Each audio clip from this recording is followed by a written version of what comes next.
துதிக்கு பாத்திரரே, தூயவரே துணையாளரே, துதிக்கு பாத்திரரே.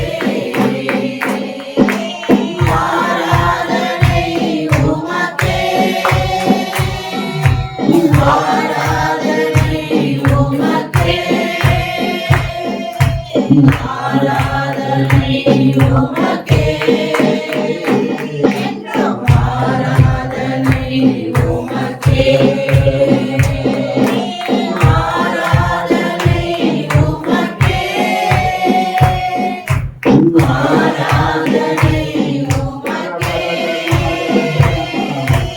ஆராதனை உமக்கே, என்றும் ஆராதனை உமக்கே.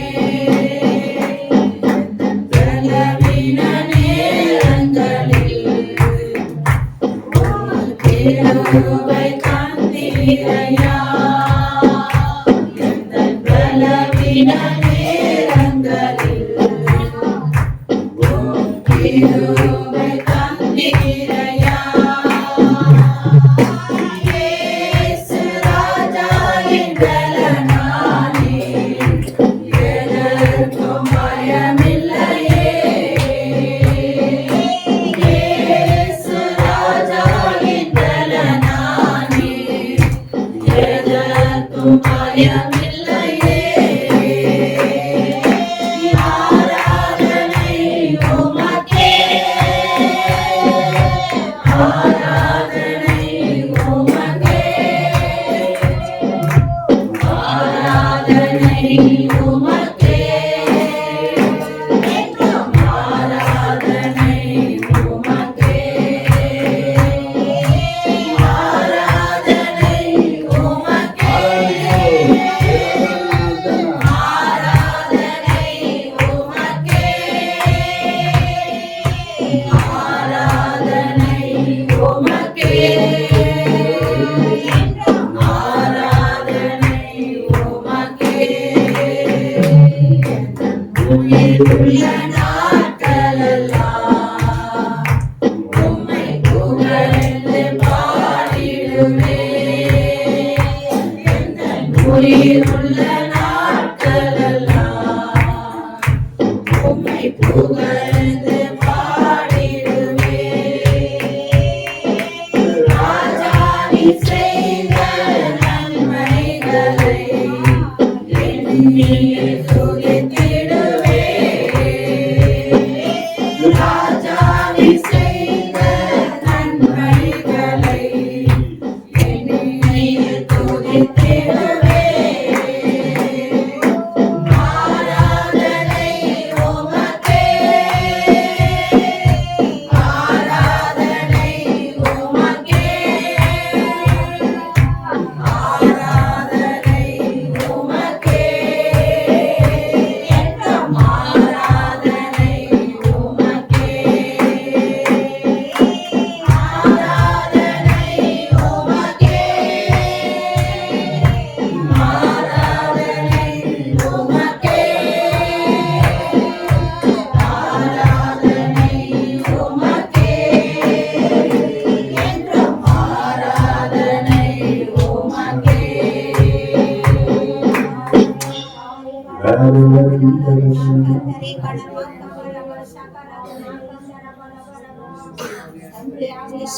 ஆயிரம் 10,000 தேவதூதர் ஓயாமல் துதிக்கிற துதிகளை பார்க்க பரிசுத்தமுள்ள தேவன்.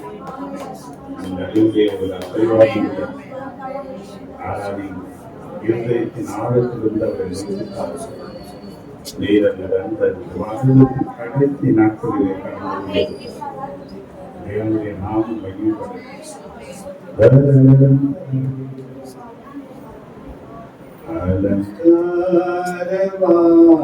அலங்காரவாசலாலே பிரவேசிக்க வந்திருக்கிறோம். தேவனேற்றின் நன்மையாலே நிரம்பிட வந்திருக்கிறோம். அலங்காரவாசலாலே பிரவேசிக்க வந்திருக்கிறோம். தேவவீட்டின் நன்மையாலே நிரம்பிட வந்திருக்கிறோம். ஆராதிக்க வந்தோம், அன்பு கூற வந்தோம், யெகோவா தேவனையே. துதித்திட வந்தோம், தொழுதிட வந்தோம், தூயவரே சுவையே. நாங்கள் ஆராதிக்க வந்தோம், அன்பு கூற வந்தோம், யெகோவா தேவனையே. துதித்திட வந்தோம், தொழுதிட வந்தோம், தூயவரே சுவையே. ஆலயம் செல்லுவரே, மகிழ்ச்சியை தந்திடுவே. ஆலயம் செல்லுவரே, மகிழ்ச்சியை தந்திடுவே. சபையுடனே உம்மை துதிக்கிறவே, கிருபையும் கிடைக்கிறதே. சபையுடனே உம்மை துதிக்கிறவே, கிருபையும் கிடைக்கிறதே. நாங்கள் ஆராதிக்க வந்தோம், அன்பு கூற வந்தோம், யெகோவா தேவனையே. துதித்திட வந்தோம், தொழுதிட வந்தோம், தூயவரே சுவையே. நாங்கள் ஆராதிக்க வந்தோம், அன்பு கூற வந்தோம், யெகோவா தேவனையே. துதித்திட வந்தோம், தொழுதிட வந்தோம், தூயவரே சுவையே. செலுத்திடவே, பலியாக மாறிடவே. பலிகளை செலுத்திடவே, பலியாக மாறிடவே. சுகத்தை இதயத்தை தந்தீரே, ஸ்தோத்திரம் ஸ்தோத்திரமே. மறுரூபத்தில் இதயத்தை தந்தீரே, ஸ்தோத்திரம் ஸ்தோத்திரமே. நாங்கள் ஆராதிக்க வந்தோம், அன்பு கூற வந்தோம், யெகோவா தேவனையே. துதித்திட வந்தோம், தொழுதிட வந்தோம், தூயவரே சுவையே. நாங்கள் ஆராதிக்க வந்தோம், அன்பு கூற வந்தோம், யெகோவா தேவனையே.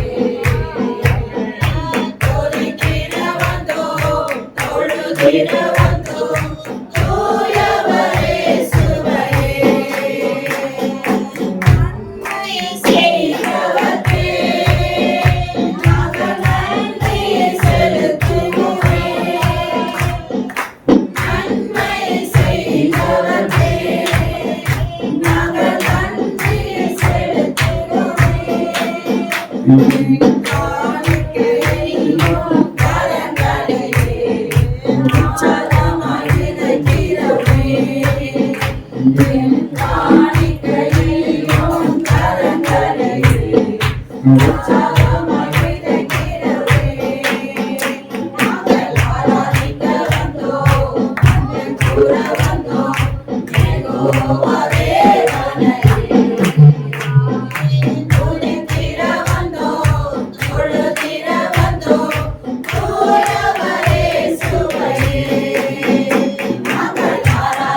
சிங்காசனத்தில் வீற்றிருக்கும் பரிசுத்தரே பரிசுத்தரே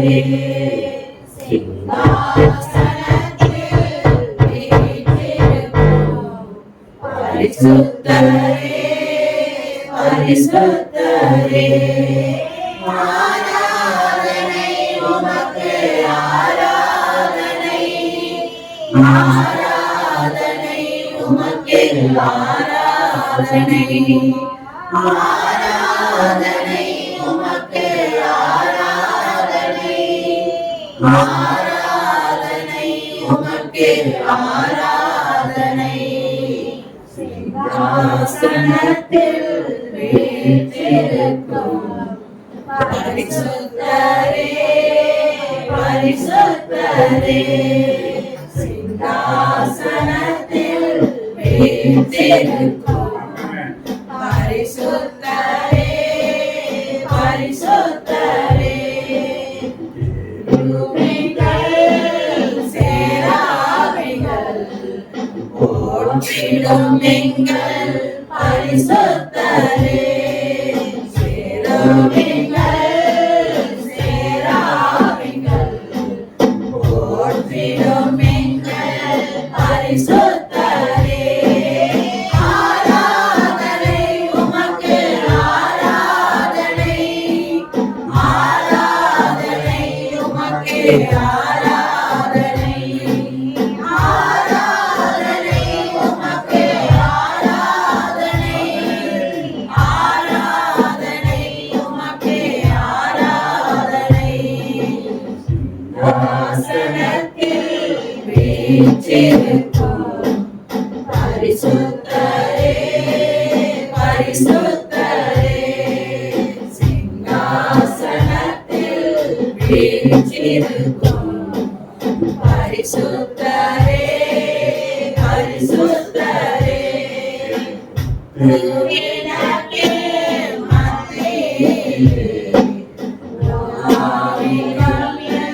பரிசுத்தரே திருவிளக்கே மத்தியிலே உலாவிடும் எங்கள் பரிசுத்தரே ஆராதனை உமக்கே ஆராதனை ஆராதனை உமக்கே ஆராதனை ஆராதனை உமக்கே ஆராதனை ஆராதனை உமக்கே ஆராதனை சத்தியத்தில் வீற்றிருக்கும் பரிசுத்தரே பரிசுத்தரே சிங்காசனத்தில் வீற்றிருக்கும் பரிசுத்தரே பரிசுத்தரே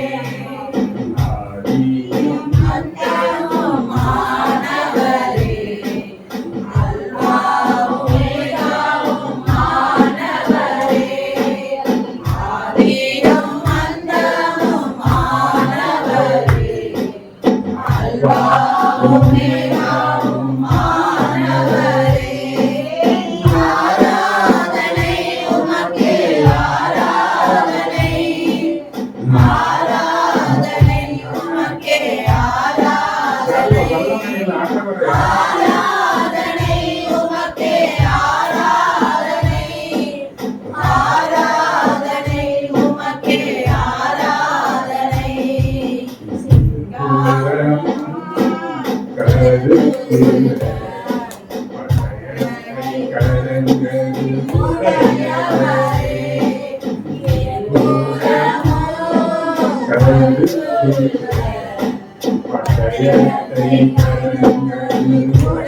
ஆராதனை ஆராதனை உமக்கே ஆராதனை ஆராதனை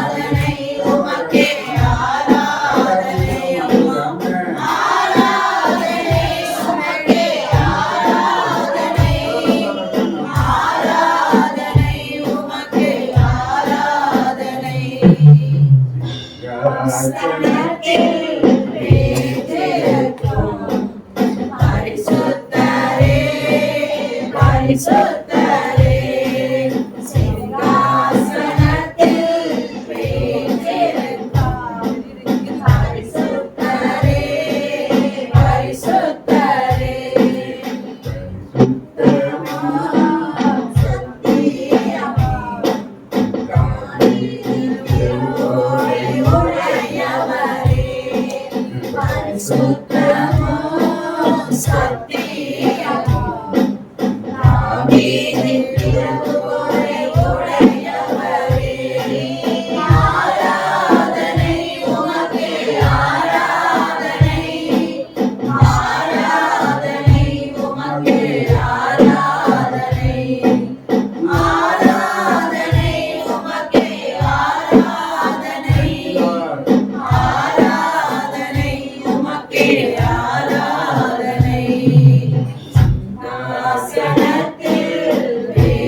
சிங்காசனத்தில் வீற்றிருக்கும் பரிசுத்தரே பரிசுத்தரே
மகிமைக்கு பாத்திரரே மகராட்டியவரே மாசற்ற சிவமே இயேசுவே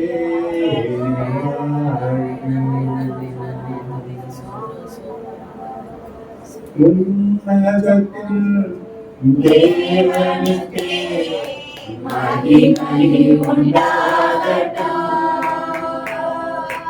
உன்னதத்தில் தேவனுக்கே மகிமை உண்டாகட்டும் இந்த பூமியிலே சமாதானமும் பிரியமும் உண்டாகட்டும் இந்த பூமியிலே சமாதானமும் பிரியமும் உண்டாகட்டும் ஐயா வாழ்க வாழ்க உன் நாமம் வாழ்க ஐயா வாழ்க வாழ்க உன் நாமம் வாழ்க வல்லவரே கோடி சோத்திரமே எங்கள் குறை நீக்கும் வல்லவரே கோடி சோத்திரமே பாவக்கரை போக்கும் கர்த்தாவே கல்வாரி நாயகனே பாவக்கரை போக்கும் கர்த்தாவே கல்வாரி நாயகனே ஐயா வாழ்க வாழ்க உன் நாமம் வாழ்க ஐயா வாழ்க வாழ்க உன் நாமம் வாழ்க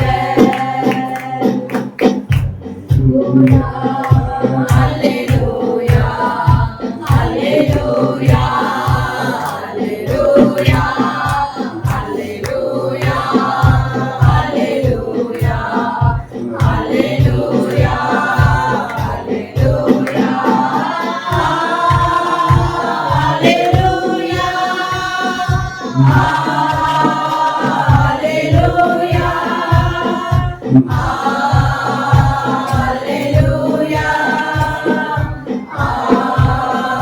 Hallelujah.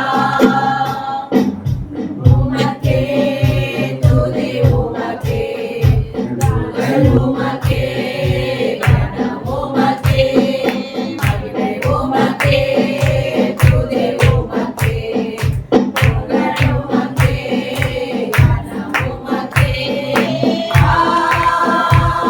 Hallelujah. Hallelujah.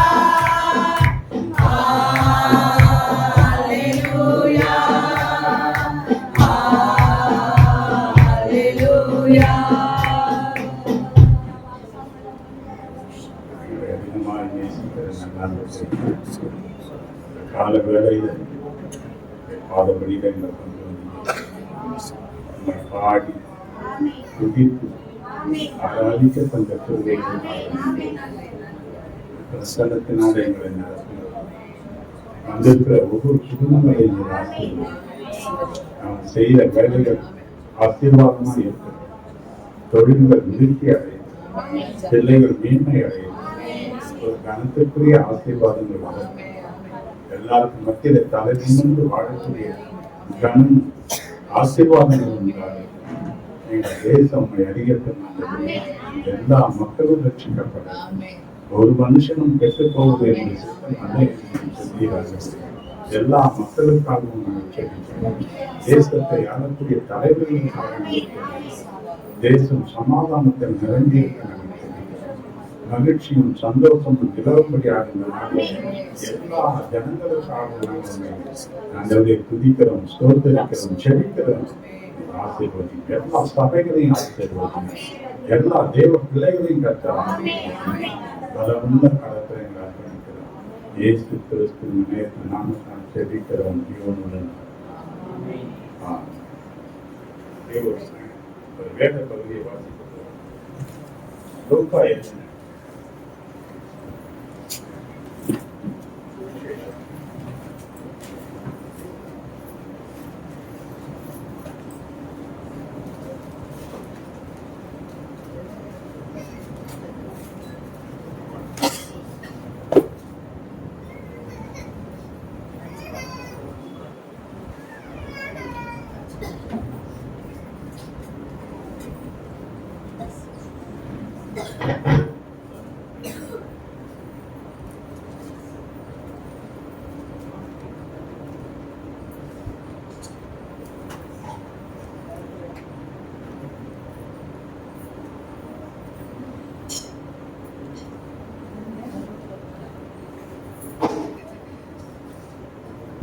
ஒன்றிலிருந்து 14 வசனங்கள் 2வது அதிகாரம்.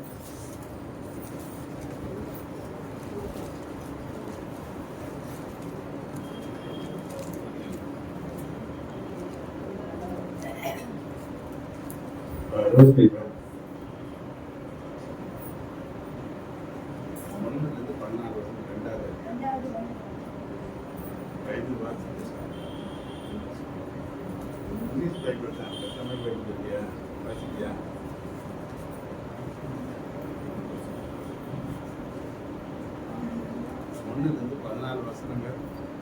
ஒவ்வொரு வசனமா வாசிக்கலாம்.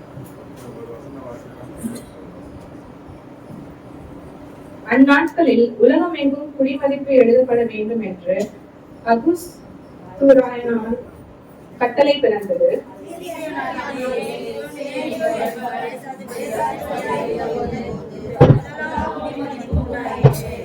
அந்தபடி குடிமதிப்பு எழுதப்படும்படிக்கு எல்லாரும் தங்கள் தங்கள் ஊர்களுக்கு போனார்கள். குடும்பத்தாலும் எழுதப்படியால்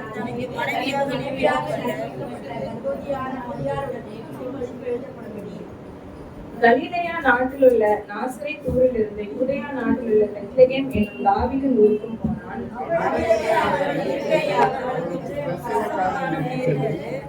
அவள் தன் முதல் பேரான குமாரனை பெற்று சத்திரத்திலே அவர்களுடைய இடமில்லாதிருந்தபடியினால் பிள்ளையை துணிகளில் சுற்றி முன்னணைகளை கிடத்தினாள்.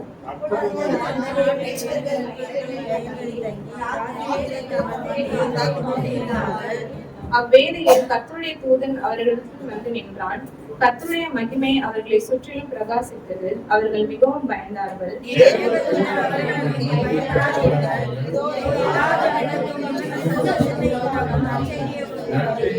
அறிவிக்கிறேன், இன்று கர்த்தராகிய கிறிஸ்து என்னும் இரட்சகர் உங்களுக்கு தாவீதின் ஊரிலே பிறந்திருக்கிறார்.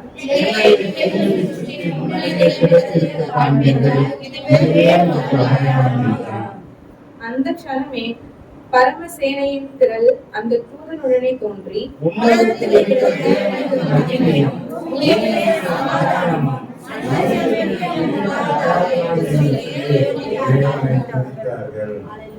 Hallelujah.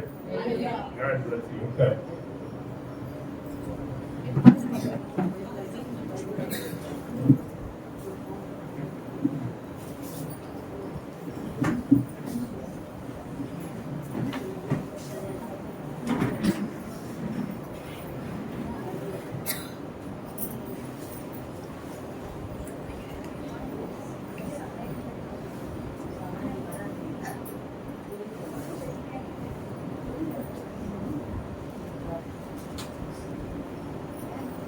Hallelujah. Happy Christmas. Thank you. Hallelujah. வாழ்த்துங்க, ஒருத்தரை பார்த்து கிறிஸ்து உங்களுக்குள் பிறந்திருக்கிறான்னு சொல்லுங்க. கிறிஸ்து Hallelujah. பிறந்திருக்கிறார். கிறிஸ்து உங்களுக்குள் பிறந்திருப்பாரானால் சமாதானம். கிறிஸ்து உங்களுக்கு பிறந்திருப்பாரானால் தேவ ஆசீர்வாதங்கள் உங்களுக்கு புரியுது. சரிங்களா? அந்த வேலையை வந்துருக்குங்க. நிறைய பேருக்கு இன்னும் காலையே ஆகலன்னு நினைக்கிறேன். Hallelujah. கிறிஸ்துமஸ் உலகம் முழுவதுமாக கொண்டாடப்படுகிற விசேஷித்த ஒரு நாள். இல்லையா? இந்த கிறிஸ்து ஏன் பிறக்கணும்? அவருக்கு இம்மானுவேல் என்ற இன்னொரு பெயர் இருக்கு. இம்மானுவேல் என்றால் தேவன் நம்மோடு கூட இருக்கிறார். தேவன் எங்க இருக்கிறார்? தேவன் எங்க இருக்கிறார்? நம்ம எத்தனை பேர் சொல்லி திரும்ப ஐக்கியப்படும். அவர் என் கூட இருக்கிறான்னு சொல்லிட்டு எவ்வளவு பெருமைப்படுறாங்க. ஒரு முதலமைச்சர் தெரிஞ்சவங்க என் கூட இருக்கிறாங்க எத்தனை பேர்ட்டு சொல்றோம். ராஜாக்களை தள்ளி ராஜாக்களை ஏற்படுத்தி தெய்வமாக்கி இயேசு நம்ம கூட இருக்கிறான்னு சொல்றதுக்கு எவ்வளவு சந்தோஷம் இருக்கு இல்லையா? என்ன நற்செய்தி? இயேசு பூமியில பிறந்ததுதான் நற்செய்தி இல்லையா? எதற்காக அவர் பிறந்தார் என்பதுதான் இன்னைக்கு ஒரு காரியம். அதுக்கு முன்னதாக ஒரு அறிவிப்புகிற நாம் சொல்லி தேவனுடைய வார்த்தைக்குள்ள நான் போக விரும்புகிறேன். ஞாயிற்றுக்கிழமை ஆராதனை இருக்கு. திங்கள், செவ்வாய், புதன் 3 நாளும் சுத்திகரிப்பு கூட்டம் இருக்கு. காலையில 10:30 மணிக்கு ஆரம்பிச்சு 1:30 மணிக்கு அது முடிப்பேன். கவனிங்க, ஒரு வசனத்தை நீங்க வாசிங்க. யோசுவா 3:5 வாசிங்க.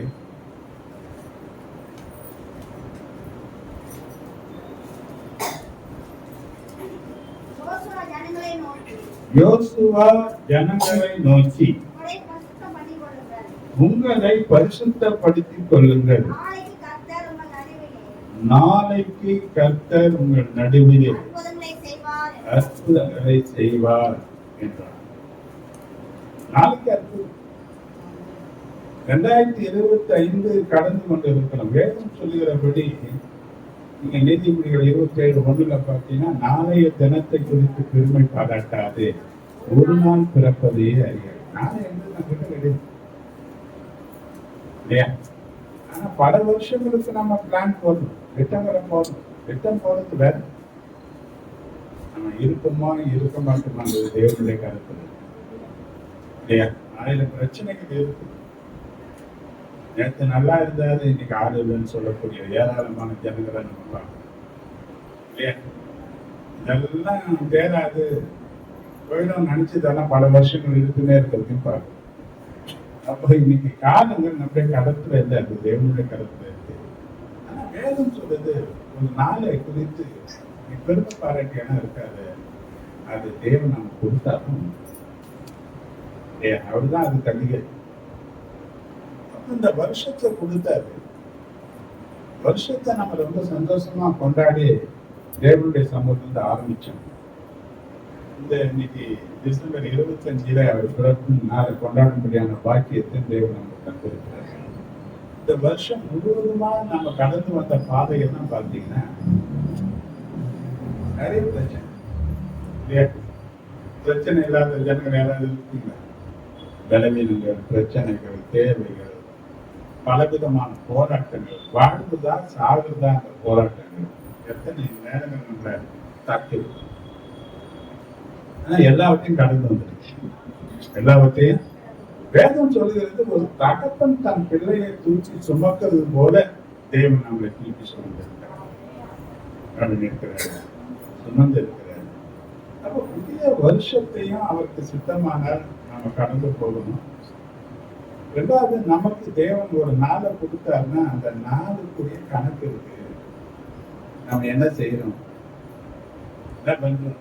நீங்க சராசரியா பார்த்தோன்னா ஏதோ பிறந்தோம், வாழ்ந்தோம், செத்தன்ற நிலையில மாறும். எதற்காக இந்த பூமியில அனுப்பப்பட்டோமோ அந்த நோக்கத்தை நிறைவேற்றுகிறவர்களாக நம்ம இருக்கணும். நிறைய பிரச்சனைகளும் போராட்டங்களும் இந்த நோக்கத்தை நம்ம அடைக்கணும். நம்ம கவனம் முழுசுமா அந்த பக்கம். தேவன் எதற்காக நம்மளை பிரிச்செடுத்தார், எதற்காக தேவன் தெரிந்து கொண்டார், ஏன் இந்த நாளை கொண்டாடணும், ஏன் இயேசு இந்த உலகத்துக்கு வந்தாரு என்ற அந்த சத்தியமே இன்னைக்கு காணாம போகிற அளவுக்கு ஏதோ ஒரு நாள் மாத்திரம் சாப்பிட்டு கேக்கு பிரியாணி சாப்பிட்டு போனா கொண்டாட்டம் முடிஞ்சு போச்சுன்னு நினைக்கிறேன். அதாவது வருஷத்தை கூட கொடுத்திருக்கிறான்னா அவனுக்கு திரும்ப பாராட்டுவாங்க இல்லையா? அப்ப இந்த வருஷத்துக்கு நம்ம என்ன செய்ய போறோம்? அப்ப என்ன செய்ய வந்தார் அவரு? கிறிஸ்து என்று சொன்னால் அனுப்பப்பட்டவர், அபிஷேகிக்கப்பட்டவர், அனுப்பப்பட்டவர். அது வந்து நாமும் இந்த இடத்துல வந்திருக்கோம். நமக்கு ஒரு காலங்கள் வந்து ஓடப்படும். ஆனா தேவன் நமக்குள்ள இருந்து கிரியை செய்யணும்னா அவர் மகா பரிசுத்த. அப்ப நம்மை நாமே பரிசுத்தப்படுத்திக் கொள்ளணும். பல நிலையான கரைகள் இருக்கு, பிழைகள் இருக்கு, தவறுகள் இருக்கு. சில பாவங்கள், துணிகரமான பாவங்கள் ஒருவேளை இல்லாத இருந்தாலும் பல நிலையான குறைகள் இருக்கத்தான் செய்யும். ஏன்னா வேதம் சொல்றது பாவம் செய்யாத மனுஷன் இல்லையே. வேதம் சொல்றது பாவம் செய்யாத திதிகளிடத்துல பிறந்த மனுஷன் சஞ்சலம் நிறைந்தவன் என்று சொல்லப்பட்டிருக்கு. நம்மளுக்கு நிறைய பாரம், பிரச்சனை, இதுல நம்ம பல நிலைகளில் தவறி போகக்கூடிய நிலையில இருக்கும். ஆனா அந்த 3 நாளும் தேவ சமூகத்தில் நம்மளை தாழ்த்தி நம்ம நாமே ஆராய்ந்து பார்த்து நம்ம தவறுகளை தேவன் சுத்தி காட்டும்போது வேத வசனத்தின் வெளிச்சத்தில் அதை சுத்திகரித்து புதிய வருஷத்துல ஒரு திறந்த மாற்றம், ஒரு பரிசுத்தம் உள்ளவர்களை போல தெய்வ சமூகத்தில் நமக்கு இருப்போமானால் அளவில்லாத தேவனுடைய ஆசீர்வாதங்களையும் நாம் சுதந்திரிக்கிறதுக்கு இந்த 3 நாள் அவசியம். இதை நம்ம சபை மட்டும் இல்லை, இன்னைக்கு எங்கேயுமே நிறைய ஜனங்கள் இதுக்காக நிறைய நேரங்களை ஒதுக்குறாங்க. சில பேர் பல இடத்துல வெளியே இடங்களுக்கு போய் தனியா இருக்கிறாங்க.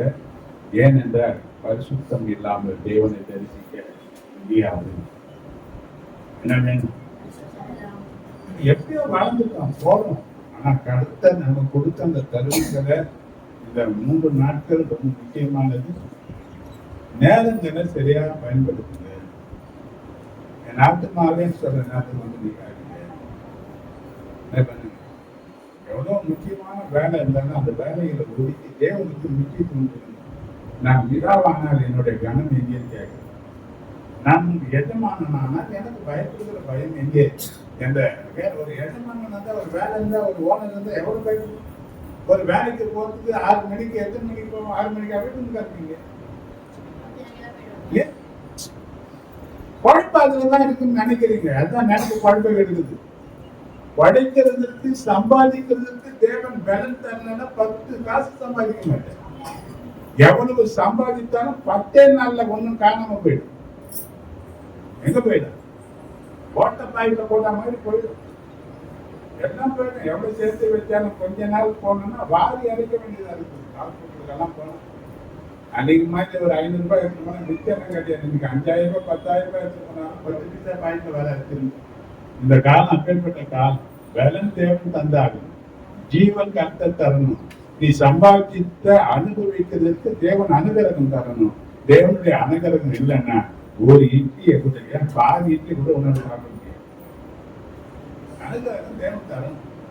அப்ப அந்த நம்மளுடைய சுய பலத்துல போட்டு முடிக்க முடியாது. ஏன்னா நம்ம பலம் வந்து இருப்பு கிடையாது, வெங்கலம் கிடையாது. ஒரு ஜுரம் வந்தாவே நம்முடைய பலம். ஒரு ராத்திரி அடிச்சது 103 டிகிரி 104 டிகிரி அடிச்சது ஜுரம்னா அடுத்த நாள் 4 பேர் வரணும், அந்த மாதிரி ஆயிடும். ஏன்னா நம்முடைய பலத்தை என்ன பண்ண முடியாது, சொல்ல முடியாது. நீங்க நல்லா இருக்கும், ராத்திரி விழுந்தா என்ன ஆகும்னு தெரியாது. ஆனா தேவனை சார்ந்து நிற்போம், தேவ சமூகத்துல அர்ப்பணிப்போம், தேவ பாதத்துல தாழ்த்துப்போம், தேவனுடைய மேன்மையான ஆசீர்வாதங்களை சுதந்திரிப்போம். இது சபைக்கு கொடுக்கிற அறிவு. நான் வரலன்னா வராத ஜனங்களை பார்த்தா சொல்லி இவங்க இது செல்போன்ல என்ன பண்றது போடு 3 நாள் இருக்கு விசேஷத்தை கூட்டம், அதில் பங்கெடுத்துங்க, கட்டாயம் கருத்துங்களை பார்த்து வெளிப்பாரு. அடுத்துதான் இன்னொரு காரியம், ஒரு 3 நாளும் பாஸ்டிங் ப்ரேயர்ல நம்ம ஆகாரம் கொடுக்குறோம். திங்கள் ஒரு குடும்பம் இருந்துச்சு, புதன்கிழமை வெளியேற்ற ஒரு குடும்பம் சாப்பாடு எடுத்துருக்கிறேன், செவ்வாய்க்கிழமை ஒரு நாள் இருக்கு. எப்பவுமே நான் யாரையும் கட்டாயப்படுத்துவது கிடையாது. கர்த்தர் உங்களுக்கு ஏவுவாரான மன மகிழ்ச்சி இருக்குமான நீங்க அந்த ஒரு நாளை நீங்க பயன்படுத்திக்கணும். அதை பயன்படுத்தணும் முன்ன சொல்லிடுங்க. கர்த்தர் உங்களை ஆசீர்வதிப்பார். அல்லேலூயா, அல்லேலூயா. கர்த்தருடைய வார்த்தைகளை போறோம்.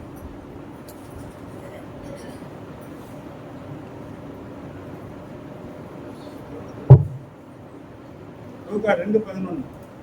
இன்று கர்த்தராகிய கிறிஸ்து என்னும் இரட்சகர் உங்களுக்கு தாவீதின் ஊரிலே பிறந்திருக்கிறார். என்று இன்று எப்போ கர்த்தராகிய நாளை படிச்சா நடந்தார். ஒவ்வொரு நாளும் தேவன் யாருக்குள்ளேயோ ஒருத்தருக்குள்ள பலதனே இருக்கிறார்.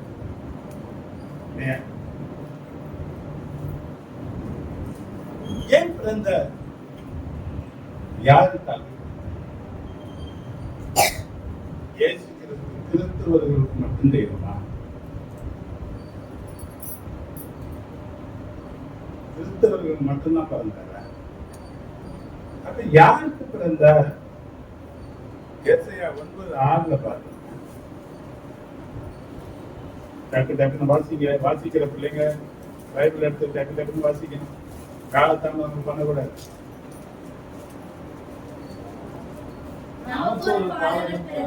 நமக்கு யாருக்காக பிறந்தார்? நமக்கு ஒரு பாலகன் பிறந்தார். யாருக்காக பிறந்தாருங்க? பாயத்தாருங்க.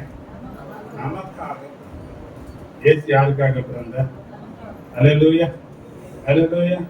அப்ப பிறந்ததின் நோக்கம் எனக்காகத்தான் பிறந்தாரு, உனக்காகத்தான் பிறந்தாருன்னா அதனுடைய நோக்கம் தான் என்ன? கிறிஸ்துமஸ் என்ன நோக்கம்? கிறிஸ்துமஸ் என்ன? நீங்க எதிர்த்து ஒரு பண்டிகை நாளா மட்டும் பார்த்துட்டு போறாங்க. இன்னைக்கு கிறிஸ்துமஸ்னா புது துணி போட்டுக்கணும், நல்லா விருந்து சாப்பிடணும், 4 சொந்தக்காரங்க சேர்த்துக்கணும். இது மட்டும் மாத்திரம் நல்ல கிறிஸ்துமஸ். அவர் எதற்காக பிறந்தார், எதற்காக இந்த பூமிக்கு வந்தார், அவருடைய நோக்கம் தான் என்ன, அது என்ன செய்து முடித்தார் என்ற சத்தியத்தை அறிந்து கொண்டவன் தான் அந்த பாதையில என்ன பண்ண முடியும், நடந்து போக முடியும். நீங்க எல்லாரும் கொண்டாங்க.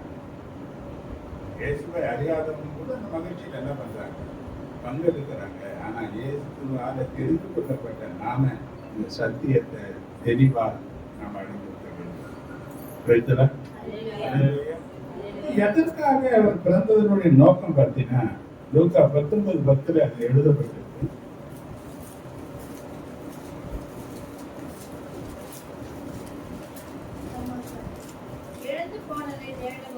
இழந்து போனதை தேடவும் ரட்சிக்கவுமே மனுஷகுமாரன் எது வந்தாரு? எதை இழந்தது?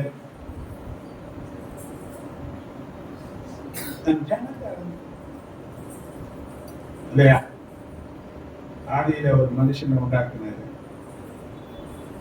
அவனுக்கு ஆதாம் என்ற பெயரை வச்சாங்க. அவனை தன்னுடைய சாயலில உண்டாக்குனாரு, தன் ரூபத்தை கொடுத்தாரு. ஏதேன் என்ற ஒரு தோட்டத்தில் கொண்டு வந்து அவனை அதை பண்படுத்தணும், பாதுகாக்கணும். எல்லா ஜீவராசிகளையும் அவன் அன்பு கொள்ள வேண்டும் என்று சொல்லி அவனை அதை வச்சான். ஆள பிறந்தவன் மனுஷன் யாரு? மனுஷன் யாரு? தேவன் ஆளுகை செய்கிறவர். தேவன் சிங்காசனத்தில் அமர்ந்து சகலத்தையும் ஆளுகை செய்கிறவர். அவரை போலவே அவருடைய சாயலிலே உண்டாக்கப்பட்ட மனுஷனையும் ஆளுகை செய்யும்படியாக சகலத்தின் மேலேயும் அவன் ஆளக்கூடியவனாக வைத்து ஏதேன் என்ற தோற்றத்தால், ஏதேன் என்றால் மகிழ்ச்சி என்ற அர்த்தம், மகிழ்ச்சி நிறைந்த ஒரு இடத்துல அவனை வைத்தார். நமக்கு இந்த சத்தியம் தெரியும். குறுக்க ஒருத்தன் வந்தான், வந்தான். சாத்தான் எப்படி வந்தான்? ஒரு சர்ப்பத்தின் ரூபத்துல சாத்தான் நுழைஞ்சு இப்போ ஏமாற இடத்துல பேச ஆரம்பித்தான். யார்கிட்ட பேச ஆரம்பித்தான்? நிறைய ஏமாறுது. யாருக்கு பார்த்தீங்கன்னா ஏமாறுது. ஏமாந்து போறதும் ஏமாளிகளும் யாருக்கு பார்த்தீங்கன்னா கொஞ்சம் பேசினாரு யார் ஏமாறுவாங்க? வேதத்தின் அடிப்படையில ஏவாள் தான் வஞ்சிக்கப்பட்டவன் என்று சொல்லப்பட்டிருக்கு. அந்த அதனால்தான் சொல்லுவேன், யாருக்கிட்டும் அடையாளம் தெரியாத, அறிமுகம் இல்லாத, யாருக்கிட்டையும் அதிகமா பேசாத, தேவையில்லாத வார்த்தைகளுக்கு வார்த்தையை வளர்க்காத. ஒரு வார்த்தைன்னா அந்த வார்த்தைகளோடு கூட முடிச்சுக்கணும். 1000 வார்த்தைகளை பேசுவாயானால் நிச்சயமா நீ எதாலாயும் ஒன்றை பிடிபட்டு போ. என்ன பண்ண? இந்த வேத சத்தியம் நமக்கு போதிக்கிற சத்தியம் என்னன்னு பார்த்தீங்கன்னா, வீணான வார்த்தைகளினால இன்னைக்கு வீணா போன மக்கள் தான் ஏராளமா இருக்கிறாங்க. நம்ம யாரா போயிடக்கூடாது. அதுக்கு அடையாளம் யாருன்னு பார்த்தீங்கன்னா, ஏவாள் ஒரு அடையாளமாக இருக்கிறார். யார் ஏவாள் எப்படி இருக்கிறார்? இப்ப அடையாளமா இருக்கிறார். இல்லையா, ஒரு ஆணுக்கு பின்னால, வெற்றிக்கு பின்னால ஒரு பெண் இருக்கிறாரு. தாயாக இருக்கலாம், தாரமாக இருக்கலாம். ஆனா இந்த ஏவாள் எப்படி இருக்கிறார்? அது நம்முடைய வெற்றிக்கு காரணம் வந்தாதான். இங்க நிறைய வியாபாரிகள் எப்படி இருக்கிறாங்கன்னு பார்த்தீங்கன்னா அப்படிதான் இருக்கிறாங்க. ஆனா அவன் ஏற்று துணையா உண்டாக்கப்பட்டதுனால அவர் தப்பு செய்தா போல இறந்திக்கணும். இந்த ஆதாம் போன 2 பேரும் ஒரே இடத்துல போய் சேர்ந்து போவோம்னு சொல்லிட்டு என்ன பண்ணான்? அது போன அனனியா சப்பிரார் மாதிரி சரிவிட இவங்க இதனால வச்ச அந்த இடத்துல இருக்கிற அந்த ஆசீர்வாதத்தை இழந்து போனாங்க. இப்ப இழந்து போன இடத்துல சாத்தான் இப்ப ஆளுகை செய்கிறவனா மாறிட்டான். வேதம் சொல்லுகிறது, யோவான் 14:30 பார்த்தீங்கன்னா இயேசு சொல்றாரு, இந்த உலகத்தின் அதிபதியாகிய சாத்தானுக்கு உலகத்தின் அதிபதி என்று சொல்லுகிறார். சாத்தானுக்கு என்ன பேரு? இப்ப ஆளக்கூடிய இடத்துல மனுஷன் இல்லை. அதற்கு பதிலா தேவனால தள்ளப்பட்ட தேவ தூதனா இருந்த சாத்தான் இப்ப எங்க வந்துட்டான்? இப்ப தேவை. ஆதியாகமம் 3:9 பார்த்தீங்கன்னா, ஆதாமே நீ எங்க இருக்கிறாய் என்று சொல்லி தேடி, இப்ப மனுஷனுக்கு தேடி வர்றாங்க. இப்படி ஏராளமான ஜனங்கள் தேவ வார்த்தையை மீறி சாத்தானுடைய வார்த்தைக்கு கீழ்ப்படிந்து தேவ சமூகத்தை விட்டு, தேவ பிரச்சனத்தை விட்டு, தேவ அன்பை விட்டு விலகி போன ஏராளமான ஜனங்களை தேடி ஆண்டவர் மனுஷனாக இந்த பூமியில இயேசு என்ற பெயர்ல பூமிக்கு வந்தார். வந்த நோக்கம் என்னங்க? இழந்து போனதை தேடவும், அவருக்கு எதுலெல்லாம் சிக்கப்பட்டு இருக்கிறார்களோ அதுலெல்லாம் இருந்து ரட்சிக்கவுமே மனுஷகுமாரன் இயேசு வந்தார் என்று சொல்லி இந்த லூக்கா 19:10 சொல்லப்பட்டது. எதுல இருந்து ரட்சிக்க வந்திருக்கிறான்னு பார்த்தீங்கன்னா, மத்திய 1:21 பார்த்தீங்கன்னா அது அழகா சொல்லப்பட்டது. அவள் ஒரு குமாரனை பெறுவாள். அவருக்கு இயேசு என்று பெயரிடுவாயாக. ஏனெனில் அவர் தமது ஜனங்களின் பாவங்களை நீக்கி அவர்களை ரட்சிப்பார். பாவத்தை நீக்கிக் கொள்ள மனுஷனால முடியாது. பாவத்தின் சம்பளம் மரணம். பாவத்தின் சம்பளம் கவனித்து பாருங்க. வேதத்தை நீ வாசிச்சுன்னா தெரியும். 960 வருஷம் வாழ்ந்தான். எத்தனை வருஷம்? இப்ப 60 வயசுல பாருங்க, இப்ப எத்தனை வருஷம் இல்ல இல்லையா? 20, 30, இப்பதான் 30, 35 போகுது. வருகிற நாட்கள் இன்னும் 18, 20 வந்து நின்று. ஏன்னா பாவம் அந்த அளவுக்கு பெருகி போச்சு. இன்னைக்கு பாவம் என்ன பண்ண முடியல. யோசிச்சு பாருங்க, இன்னைக்கு செய்தித்தாள்லன்னா நீங்க செய்தித்தாள்ல டிவிலாம் பாத்தீங்கன்னா ஒரு 5 வயசு குழந்தைக்கும் 75 வயசு கிழவனுக்கும் இன்னைக்கு தவறான உறவு போட்டு அவனுக்கு சாகுற வரையும் ஜெயில். எத்தனை வயசு? பாவம் அறியாத குழந்தை, பாவத்தை அறிஞ்ச கிழமை தொடர்பு எங்க வச்சிருக்கிற? சிந்தித்து முடியுதா? இன்னைக்கு கவனிச்சு பாரு. வேற அண்ணன் பேத்திக்கு குழந்தையா இருக்கிற வயசுல இருக்கிறவங்க இப்ப எங்க உறவு போச்சு? ஏன்னா பாவம் பெருகி போச்சு. கடைசி காலத்துல ஜனங்கள் எப்படி ஆயிடுறாங்க? பாவத்துல மூழ்கி போன நிலையில இன்னைக்கு இருக்கிறதுனால கடைசி காலத்து நிலை என்னன்னு பாத்தீங்கன்னா எங்கேயுமே இந்த பாவம் தான் சுத்தி நம்ம நெருங்கி பாவம் இருக்குன்னு எபிரேயர் 12:1 சொல்லப்பட்டது. இந்த பாவத்தை தள்ளுகிறதுக்கு மனுஷனுக்கு பலன் இல்லை. பாவம் நிறைய மனுஷர்கள் தள்ளுறதுனால இன்னைக்கு விழுந்த இடத்துல விழுந்து போன நிலையில தான் மனுஷர்கள் வாழ்கிறார்கள். அப்படி விழுந்து போன இடத்துல இருந்து மீட்டு எடுக்கிறதுக்கு, தூக்கி எடுக்கிறதுக்கு, அந்த பாவத்தின் பிடியிலிருந்து ரட்சிக்கிறதுக்கு தேவகுமாரனாகிய இயேசு கிறிஸ்து மனுஷகுமாரனாக இந்த பூமியில வந்து பாவத்திற்காக தன்னுடைய ரத்தம் எல்லாம் கிரயமாக செலுத்தி ஆண்டவர் ஜனங்களை மீட்டெடுத்தார். ஏனென்றால் ரத்தத்துல உயிர் இருக்கு. உயிர் எதுல இருக்கு? அப்ப ஒரு மனுஷனுடைய ஜீவனுக்கு பதில் ஜீவன். பாவத்தின் சமணம் மரணம். அப்படி மறித்து போன அந்த தண்டனைக்குரியவர்களா இருக்கிற நம்மளை மீட்டெடுக்கிறதுக்கு தன் ஜீவனாகிய ரத்தத்தை கொடுத்து நம்மளை மீட்டெடுக்கிறதுக்காக இயேசு கிறிஸ்து இந்த பூமியில வந்தார் என்று வேத சக்தியின் தெளிவா அறிவிக்கிறது. அல்லேலூயா. பாவத்திலிருந்து ரட்சிப்பதற்காக இயேசு இந்த பூமியில வந்தார். இரண்டாவது லூக்கா 1:74 பாத்தீங்கன்னா தமது ஜனத்தை சந்தித்து மீட்டுக் கொண்டு நம்முடைய சத்துருக்களில் இருந்து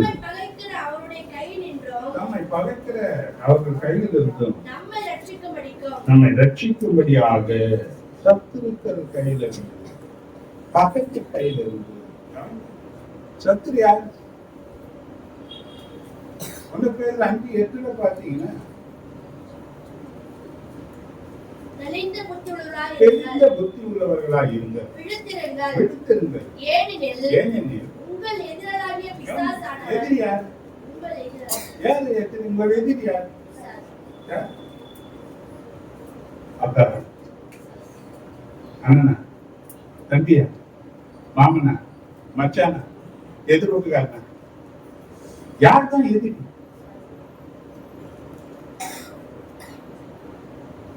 சாத்தானா எதிரி. நம்மளை பகைக்கிறவன் யாருன்னு பார்த்தீங்கன்னா அவன்தான். அவன்தான் மற்றவங்களை ஏவுதான் இல்லையா? அதனாலதான் போராட்டம் மனுஷனுக்கு கிடையாது. நமக்கு நம்மளை பகைக்கிற அனுசரர் எழுதி 6:12 பார்த்தீங்கன்னா அது தெரியாது. ஏனெனில் மாம்சத்தோடும் ரத்தத்தோடும் அல்ல, துரைத்தனங்களோடும் அதிகாரங்களோடும் பிரபஞ்சத்தின் அந்தகார லோகாதிபதிகளோடும் வானமண்டலத்தில் உள்ள பொல்லாத ஆவிகளின் மாம்சத்தோடும் ரத்தத்தோடும் போராட்டம் கிடையாது. நமக்கு எதிரி கிடையாது. நமக்கு எதிரி சத்துரு தான். அந்த சத்துரு கையில் இருந்து நம்மளை பாதுகாக்கிறதுக்காக இயேசு மனுஷனாக இந்த பூமியில இல்லையா? சிலுவையில் அவன் தரையை நசுக்கினார். எல்லாம் முடிந்தது என்று சொல்லி அவர் வெற்றி ஆரவாரம் பண்ணினாரு. எல்லாம் முடிந்துதான் பிதாவின் வலது பாசத்துல பரவத்தில் போய் அமர்ந்திருக்கிறாரு. இன்றைக்கும் உனக்காக எனக்காக வேண்டுதல் செய்கிற தெய்வமாக இருக்கிறார். ஹல்லேலூயா. 3வது காரியம் பார்த்தீங்கன்னா லூக்கா 8:48 பார்க்கலாம்.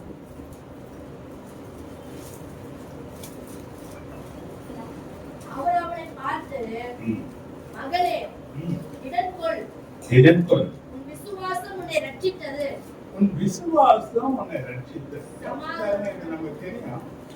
12 வருஷம் ஒரு வியாதி, பெரும்பாடு என்ற வியாதியில சிக்கப்பட்ட ஒரு சகோதரியை குறித்து எழுதப்பட்டது. இவ ஆஸ்தி உள்ளவளா இருந்த போதிலும் கூட தன் வியாதியிலிருந்து விடுவித்துக் கொள்வதற்கு தன்னுடைய ஆஸ்தியெல்லாம் செலவழித்தும் கூட அவர் கொஞ்சம் கூட சுகமாகல என்று சொல்லப்பட்டது. ஆஸ்தியெல்லாம் போச்சு, வியாதி போல. வியாதி நிறைந்த அவர் இப்ப ஆஸ்தி போன நிலைகளில நமக்கு தெரியும், பணம் போனா எந்த ஜனமும் நம்ம கூட இருக்காது. 4 ஜனம் நம்ம கூட இருக்குதுன்னா என்ன அர்த்தம் நினைக்கிறேன்? ஏதோ நம்ம கிட்ட பார்த்து நம்ம அன்பை பார்த்தாலும் இருக்கிறது கிடையாது. பணம் இருக்குதா, ஜனம் இருக்கு. பணம் போச்சுன்னா இப்ப இப்ப வாழ்க்கையில என்ன போச்சு? ஆஸ்தி எல்லாம் போயிடுச்சு. இப்ப 4 இடத்துல 4 டாக்டர் கிட்ட 4 ஹாஸ்பிட்டல்ல கூட்டு போனவங்க இப்ப யாரும் கூட்டு போட்டு ஒரு ஆள் இருக்க மாட்டாங்க. இந்த நிலையில தான் அவன் இயேசுவை குறித்து கேள்விப்படுறார். அவர் ஒரு தீர்மானம் எடுக்கிறார்.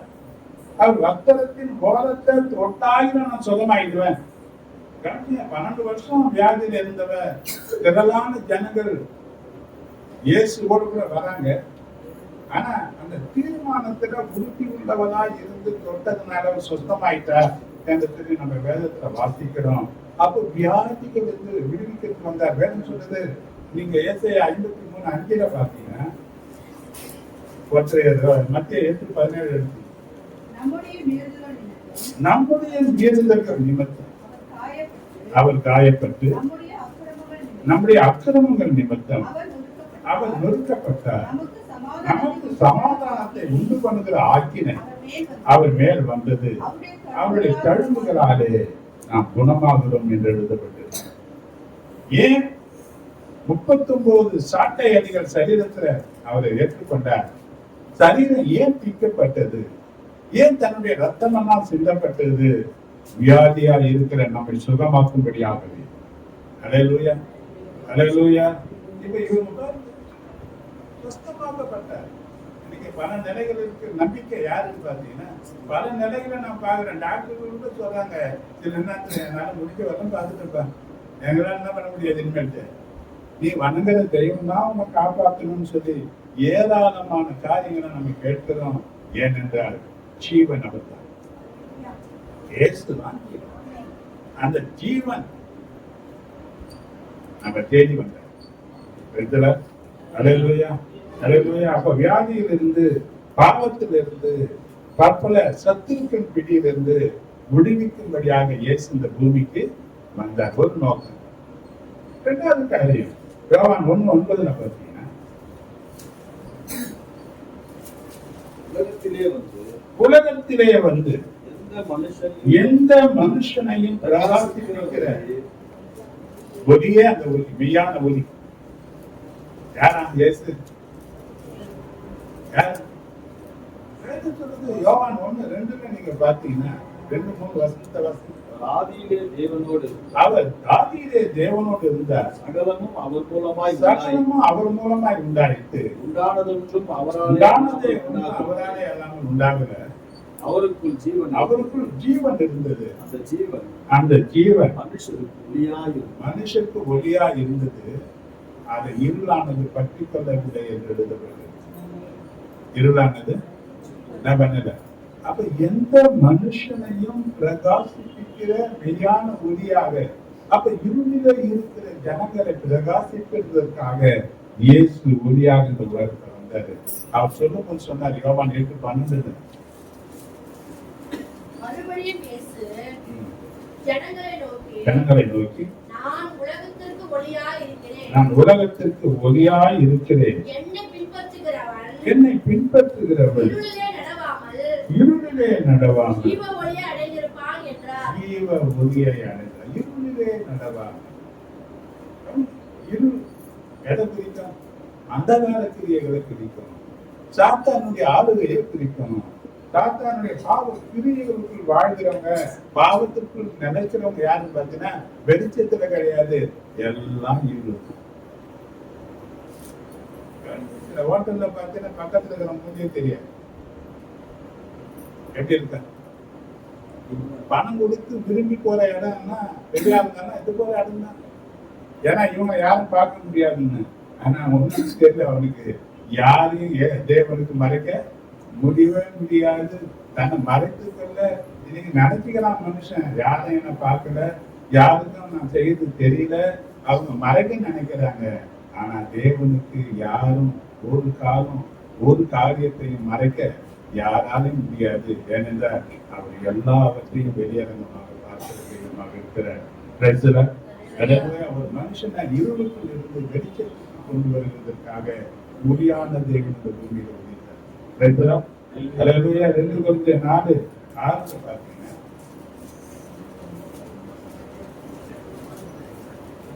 தேவனுடைய சாயலா இருக்கிற கிறிஸ்துவின் மகிமையான 6வது வசனம் சொன்னா, வெளிச்சத்தை பிரகாசிக்க சொன்ன தேவன், இருளில் இருந்து வெளிச்சத்தை பிரகாசிக்க பண்ணுகிற தேவன், இயேசு கிறிஸ்துவின் முகத்தில் உள்ள தமது மகிமையில் அறிவாகிய ஒளியை தோன்றப்படும் பொருட்டாக, அறிவாகிய ஒளியை தோன்ற பண்ணும் பொருட்டாக எங்கள் இருதயங்களிலே பிரகாசித்தார். அறிவாகிய ஒளி இயேசு கிறிஸ்துவின் முகத்தில் உள்ள மகிமையின் ஒளி யார பிரகாசிக்க பண்ணுது? இன்னைக்கு வேதைகளையும் ஞானியாக மாற்றக்கூடிய வல்லமை தேவனுடைய வார்த்தைக்கு இருக்கு. அந்த அறிவாகிய ஒளியை இருதயத்தில் பிரகாசிக்க பண்ணுவதற்காக ஒளியாகிய தேவன் இந்த உலகத்துல உனக்குள் பிரவேசித்தார். அல்லேலூயா. என்ன வசனத்தை வாசியது? ஏசாயா 60வது அதிகாரம் 2-3 பாருங்க. இதோ இருள் பூமியையும் காரிருள் ஜனங்களையும் மூடும். ஆனாலும் கர்த்தர் உன்மேல் உதிப்பார், அவருடைய மகிமை உன்மேல் காணப்படும். வெளிச்சத்தில் ஜாதிகளும் எங்க வருவாங்க? அந்த ஒளி, அந்த வெளிச்சம் உன் மேல பிரகாசிக்குமான பக்கத்துல தேவனுடைய ஒளி, அவருடைய அறிவாகிய ஒளி, அவருடைய மகிமையான ஒளி உன் மேல பிரகாசிக்குமான உன்னை தேடி ஜனங்களும் ராஜாக்களும் தேடி வருவார்கள். யாரையும் தேடி போகணும்னு அவசியம் இல்லை, யார் வீட்டு வாசலையும் காத்திருக்கணும்னு அவசியம் இல்லை, அவர்கள் உன்னை தேடி வருவார்கள். அல்லேலூயா. அப்படி உன்னை உயர்த்துவதற்காக இந்த பூமிக்குள்ள வந்தார். ஏன் வந்தாங்க? அப்ப இந்த சத்தியா அறிவாமானார். அவரை அறிகிற அறிவுல வளர்கிறதுக்கு என்ன பண்ணுங்க? 2 பேதுரு 1:2 சொல்லும்போது சொல்றாரு,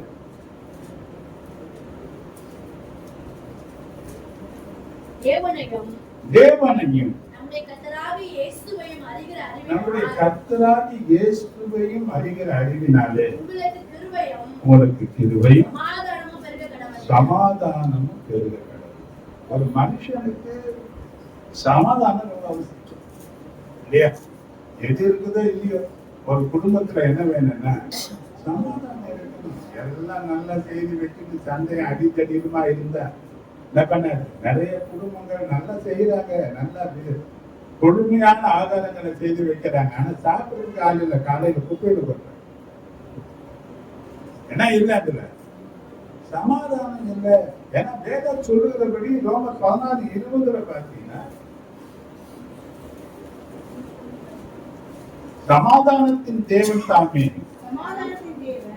சீக்கிரமாய் சாத்தானை உங்கள் காலில் நசிக்க. ஏன்னா சமாதானத்தை கெடுக்கிற ஒருத்தர் இருக்கிறார். சமாதானத்தை கெடுக்கிற கணவன் மனைவிக்குள்ள வந்து சின்ன சின்ன பிரச்சனை கூட பெருசா பூகம்பம் மாதிரி வெடிக்கும். சின்ன சின்ன காரியத்தை கூட பெரிய விரிசலை உண்டாக்கி. ஒரு சின்ன பிரச்சனையை அப்படியே பேசி மன்னிச்சு அதை விட்டுற பழக்க வழக்கங்கள் இல்லை, சின்னதை பூதகரமாக மாத்திடும். பிசாசு என்ன பண்ணுவோம்? அதனாலதான் வேதம் சொல்லுது, பிசாசுக்கு இடம் கொடுக்காத.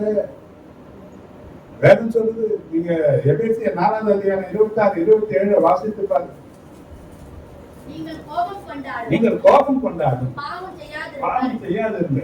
சூரியன் அஸ்தமிக்கிறதுக்கு முன்னதாக தனிய கடவுள் பிசாசுக்கு இடம். அப்போ காலையில சண்டை வந்தாலும் சாயங்காலத்துக்குள்ள சமாதானம் ஆயிடும். பிரச்சனை இல்லாத குடும்பம் ஒண்ணும் கிடையாது இல்லையா? சண்டையே இல்லாத குடும்பம் சுவாரஸ்யம் இல்லாம போயிடும். சின்ன சின்ன பிரச்சனைக்கு ஊழல் பிரச்சனைகள் சண்டைகள் இருக்கதான் செய்யும். ஆனா அந்த சண்டையை வளர்த்துக்காதீங்க.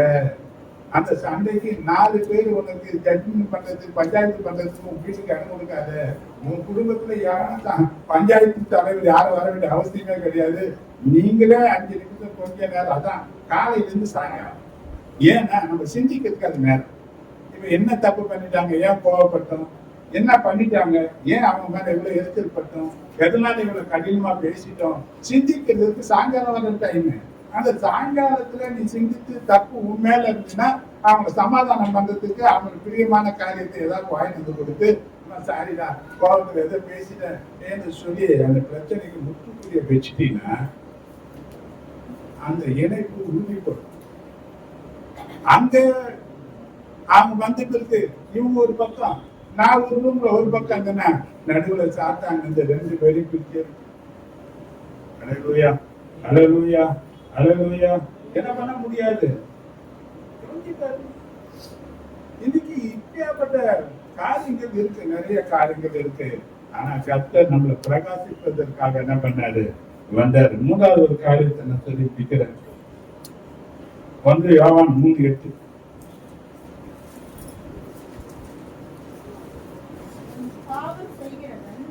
பாவம் செய்கிறவன் பிசாசினாலே உண்டாயிருக்கிறான்.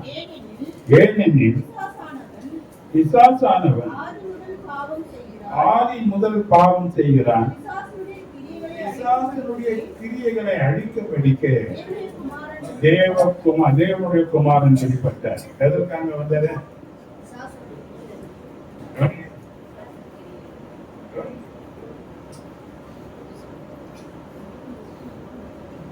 ரோமர் 16:20 நம்ம வாசித்தோம். சமாதானத்தின் தேவன் சீக்கிரமாய் சாத்தானை உங்கள் காலின் கீழே நசுக்கிப் போடுவார். அல்லேலூயா. அல்லேலூயா. தேவன் நம்மோடு கூட இருக்கிறாரு. அவரு சத்துருவை என்ன பண்ணிடுவாரு, காலின் கீழாக நசுக்கி கொள்வாரு. இன்னைக்கு நிறைய பேர் பார்த்தீங்கன்னா ஒரு பயத்துல கிடக்குறாங்க. இன்னைக்கு என் ஊழியத்துல பல தரப்பட்ட ஜனங்களை நான் சந்திக்கிறேன். அவங்களுக்குள்ள ஒரு பயம் என்னன்னா, என்னமோ எங்களுக்கு செஞ்சுட்டாங்க,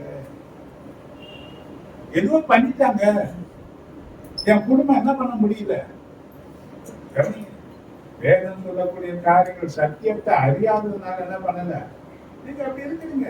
ஏன்னா 23 நீங்க வாசித்து பார்த்தீங்கன்னா, யாக்கோபுக்கு விரோதமான மந்திரவாதம் இல்லை, யாக்கோபுக்கு விரோதமான மந்திரவாதம் இல்லை, இஸ்ரவேலுக்கு விரோதமான குறி சொல்லுதல், இஸ்ரவேலுக்கு விரோதமான குறி சொல்லுதல். யாருக்கு விரோதமான மந்திரவாதம் இல்லை? யாருக்கு? என்ன பண்ண முடியாது,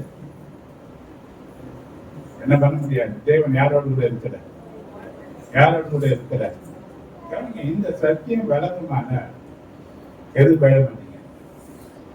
திரும்ப திரும்ப திரும்ப திரும்ப திரும்ப இயேசுவை உயர்த்தாத இன்னைக்கு பிசாசையே உயர்த்தி நிற்கக்கூடிய நேரம் நிறைய பேருக்கு இருக்கு. வாயத்திறந்தா எனக்கு வர போன் காரணங்கள்லாம் பார்த்தேன்னா இதுதான் ராத்திரி பகலும் நிறைய பேர் இந்த பிரச்சனையில பாதிக்கப்பட்ட ஜனங்கள் அதிகமா இருக்கு. ஆனா ஆண்டவர் சொல்றாரு, பிசாசின் கிரியைகளை அழிக்கும்படியாகவே தேவகுமார் இந்த உலகத்துக்கு வந்தார். அல்லேலூயா. அப்ப தேவ ஜனங்களுக்கு சொல்றாரு, நான் கூட இருப்பேன், சாத்தான காலங்களாக நசிக்க போட்டுருவேன். இன்னைக்கு என்ன பண்ணாரு, குடிக்காரர்கள் நசிக்கும்படியான அதிகாரத்தை அவர் பெற்றிருந்தார் இல்லையா? நசிக்க போட்டுருவார்னு சொல்லப்பட்டிருக்க. மாத்திரமல்ல, சங்கீதம் 60:12 பார்த்தீங்கன்னா,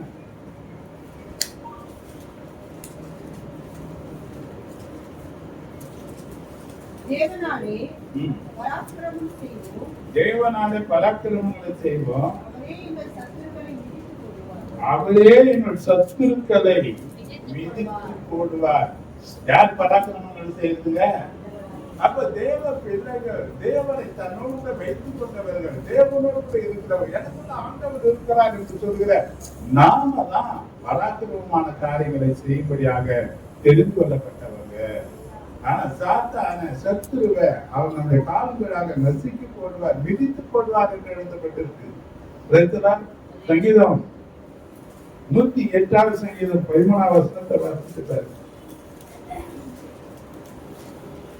தேவனாலே பராக்கிரமம் செய்வோம், தேவனாலே பராக்கிரமங்களை செய்வோம், அவரே எங்கள் சத்துருக்களை மிதித்து போடுவார், அவரே எங்கள் சத்துருக்களை மிதித்து போடுவார். ஒரே காரியம். இன்னொரு பாருங்க லூக்கா 10:19.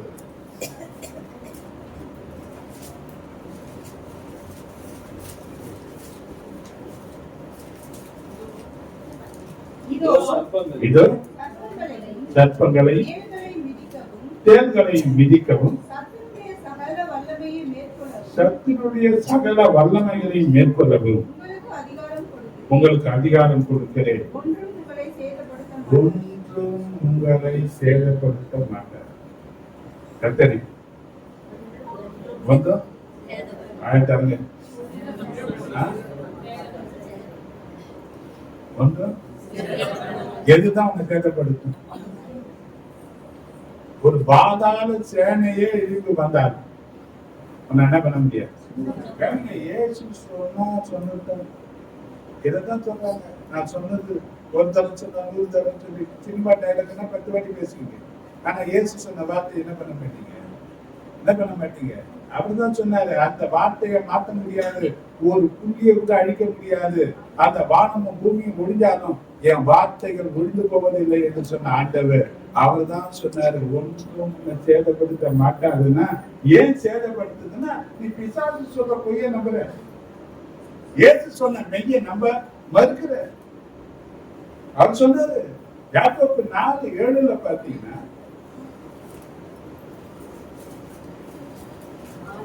ஆகையால் தேவனுக்கு கீழ்ப்படிந்திருங்கள். தேவனுக்கு கீழ்ப்படிந்திருங்கள். பிசாசுக்கு எதிர்த்து நில்லுங்கள். யாருக்கு எதிர்த்து நில்லுங்கள்? பிசாசுக்கு எதிர்த்து நில்லுங்கள். அப்பா ஓடிப்போம். அப்பொழுது அவனை விட்டு ஓடி போவான். எங்க ஓடிப்போம்? எப்போ? நீ எதிர்க்காத வரையிலும், நீ அவன் எதிர்த்து நிற்காத வரையிலும் அவன் யாரை விட்டு போவான்? அப்ப எதிர்க்கிற வேலை யாரு?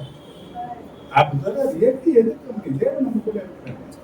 தேவன் யார் கூட இருக்கிறேன்னு அவர் சொன்னாரா இல்லையா? மத்திய 28:20 பாத்தீங்கன்னா, உலகத்தின் முடிவு பரியந்தம் சகல நாட்களிலும் நான் உங்களுடன் கூட நான் உங்களோடு கூடவே இருக்கிறேன். எதுவான இருக்கார்? அதுக்குள்ள நாம் சேர்த்தா நான் சாகிற வரையிலும் தேவன் எங்க இருப்பார்? எங்க இருப்பார்? கூடவே இருப்பார். ஹல்லேலூயா. சங்கீதம் 48:14 பார்த்தீங்கன்னா, இந்த தேவன் இந்த தேவன் என்றென்றைக்கும் உள்ள என்றென்றைக்கும் உள்ள சதா காலங்களிலும் சதா காலங்களிலும் நம்முடைய நம்முடைய தேவன் மரண பரியந்தம் மரண நம்மை வரையிலும் நம்மை நடத்துவார். ஹல்லேலூயா. எதுவும் நான் நடத்துவேன். மரண எழுதுவாங்க, நீ சாகுற வரையிலும், என் கடைசி மூச்சு போகிற வரையிலும் என்ன அவர் என்ன பண்றாரு? என்ன பண்ணுவாரு? ஏன் பயப்படணும்? ஏன் பயப்படணும்? ஹலோ, ஏன் பயப்படணும்? மற்றவங்க நாள் குறிக்கலாம், ஆனா யாராலையும் என்னால குறிக்க முடியாது. எந்த டாக்டராலும் குறிக்க முடியாது, எந்த மனுஷனாலும் குறிக்க முடியாது, எந்த தீய மனுஷனும் எந்த விரோதியாலும் முடியாது. என் நாட்கள் கர்த்தருடைய கருத்துல இருக்கு. சங்கீதம் 31:15 சொல்லப்பட்டிருக்கு. என் காலங்கள் என் காலங்கள் உங்கள் கரத்தில் இருக்கிறது. உங்களுடைய கரத்துல இருக்கிறது. என் சத்துருக்களின் கைக்கும் என் சத்துருக்களின் கைக்கும் என்னை துன்பப்படுத்துகிறவர்களின் கைக்கும் என்னை துன்பப்படுத்துகிற கைக்கும் என்னை தப்புவி. என்னை தப்பி ஜெபிக்கலாம். ஆனா காலம் வேற இல்லை. யோகு சொல்றான் 14:5.